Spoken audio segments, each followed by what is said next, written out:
Hello there, guys. Welcome back to Younes Talks Football. I hope all of you are doing well as we get into the latest on Manchester United. Michael Carrick is going to be given the job permanently.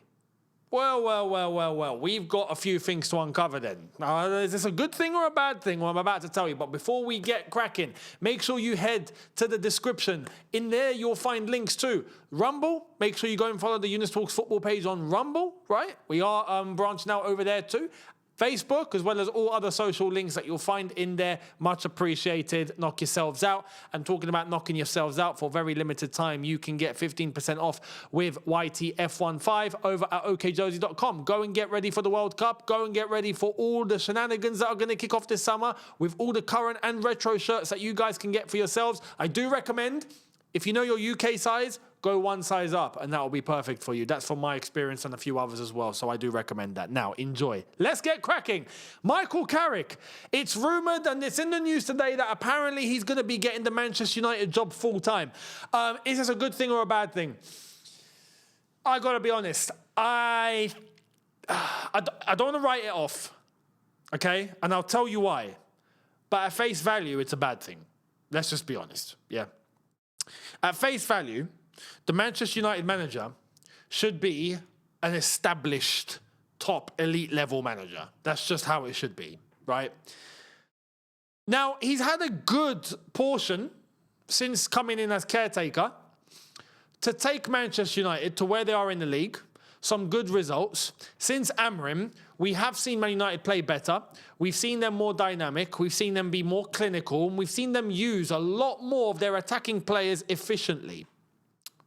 Matheus Cunha and Buemo, even Bruno Fernandes getting stuck in. All sorts of players that are really coming out their shell. And there's a nice bond going on. But let's also bring ourselves back down to earth. He's managed 15 games. Okay, yes, he's won 10 of them. He's lost 2. It's a decent record. That doesn't warrant getting the job permanently. Do you know what I mean? But there is one saving grace. Unlike to last time. Now, if you remember last time when he was in charge as a caretaker, he was in charge for 3 games, right? We remember that. And then he went off and he done his thing. He went to Middlesbrough and he stayed as a manager for 3 years there, basically, right? Nearly 3 years. This time around, there is one saving grace that he's got access to that is so valuable. And that's why I think we're seeing Manchester United play in a certain way, play efficiently, pick up results, and why now there is talk of keeping the same setup. And that thing is a certain individual, and that certain individual is named Steve Holland. Michael Carrick has, and I will say this with chest, the best assistant manager in football. If you're looking at all the assistant managers, right? All the number 2s, Steve Holland is the best assistant in world football. The most accomplished in world football. The one who has been, I think, the most successful as an assistant right now, who's active as a number 2. He's got that to lean on. Steve Holland is someone who has worked with Jose Mourinho.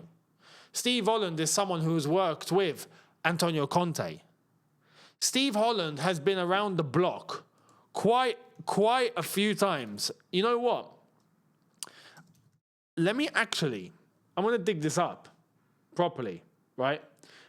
We also remember he was with Gareth Southgate for England. In terms of his time,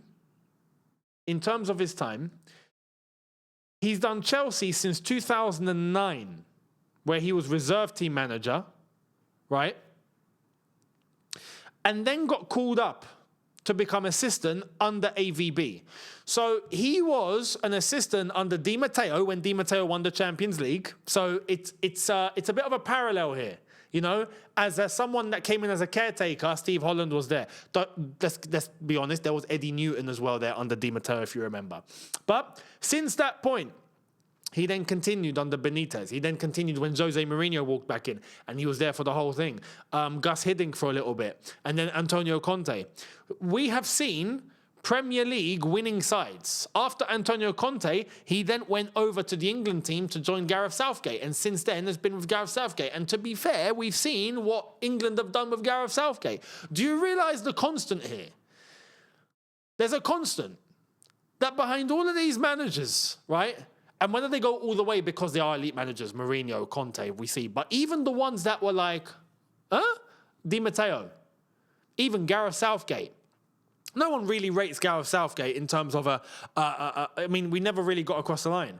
But you best believe a lot of the efficiency that we saw in the England team was also part and parcel because of Steve Holland. We are seeing the same pattern repeat again with Michael Carrick. That's his get-out clause. And that is so, so valuable for someone like Michael Carrick, who is still growing as a coach, that he has that to tap into without jeopardizing his decision-making. So he can have freedom to go, okay, I think we should do this, this, and this. But, Steve, what's your input? What do you think on this? And he'll go, like, he'll be like his wise man. Paul Heyman to Roman Reigns settings, we're talking. The wise man. Michael, I think this, and this, and this. You should look at it from this lens. Good idea. Good idea. All right. Moves ahead with it. It's no surprise that Man United look better. And I think that's why Man United are looking at this and going, we don't want to interrupt it. Keep it going. I get it. But a permanent manager job is a different gravy. It's different gravy. And I don't know if Carrick is going to be able to maintain. But I will say, if he wants to give himself the highest chance possible, you need Steve Holland with you. And he's got that. So, honestly, I don't know how this one's going to work out. I speak from experience when looking at what Steve Holland has done at Chelsea. And when we look at this sort of situation that we've had in the past, Di Matteo strikes me as that sort of situation. That fizzled out really quickly. He got the permanent position after winning the Champions League, and he had to. He won the Champions League. He had to get that permanently. Much like I think right now, some Man United fans will actually argue and go, Younes, you know what? He has to get it.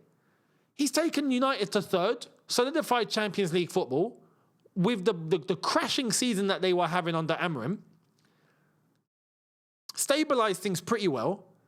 There's a good reaction. He deserves it. He has to keep it going. Yeah, maybe. I'm not doubting that. What I'm doubting is, what can Michael Carrick do over 3 years? You know, that's the uncertainty. That's what we don't know. We don't know. But, like I said, for Chelsea, Di Matteo, he had to get that job. And then he did, and it didn't, like 10 games in, and all of a sudden we were like, yo, this needs to end. This needs to end. Roberto's not quite cut out for management, it looks like. And that's the fear that I have for Carrick. That's the same fear. I don't know whether he's really going to be able to establish himself and hold that authority for a long amount of time as the gaffer. You know? But, like I say, with a Steve Holland, yeah, you up your chances at least. At least you up your chances. So, I'm surprised, I gotta say, considering the managers that could be available in the summer. I honestly thought Oliver Glasner was going to be the one that United turned to. And when I heard that they're not even going to consider Iraola, who, to be honest, I would put in the same bracket here like I am for Chelsea right now in my club. I don't really want Iraola. Again, for the same reasons. He's just not that caliber, that level. You know, Glasner can make a point and go, look, I was at Palace and I won silverware. And he might actually win the Conference League. Can you imagine with a Crystal Palace team, in the space of 12 months, you can come out and say, look, I won an FA Cup, I won a Charity Shield, and I won the Conference League with Palace. That's impressive. So Glasner strikes out as an exception. Apart from that, yeah, you would have thought maybe United would try and go and get Xabi Alonso as well, you know? But yeah, Michael Carrick, Steve Holland, maybe it continues. Maybe it continues. I want to hear, I would normally ask fans of the certain club in question here, but I'm going to ask all of you, do you think this is good? or not? Carrick with Holland to keep going and get this permanently at Man United? Do you think it can work? Or do you think this is a flash in the pan that's going to run out at some point really soon? And that's the fear. If that happens, then what? What do United do then? They should probably use the summer to get in someone high caliber. Don't know. Let me know your thoughts down below. Much appreciated. We'll go over it tomorrow or in the coming days when we get more info. But I will let you know all of my thoughts as they come in. Make sure you subscribe, notification bell on. Links in the description as well. Make sure you're following all the pages. And I'll see all of you tomorrow for a new one. Have a good one, people. See you lot then. Take care and peace.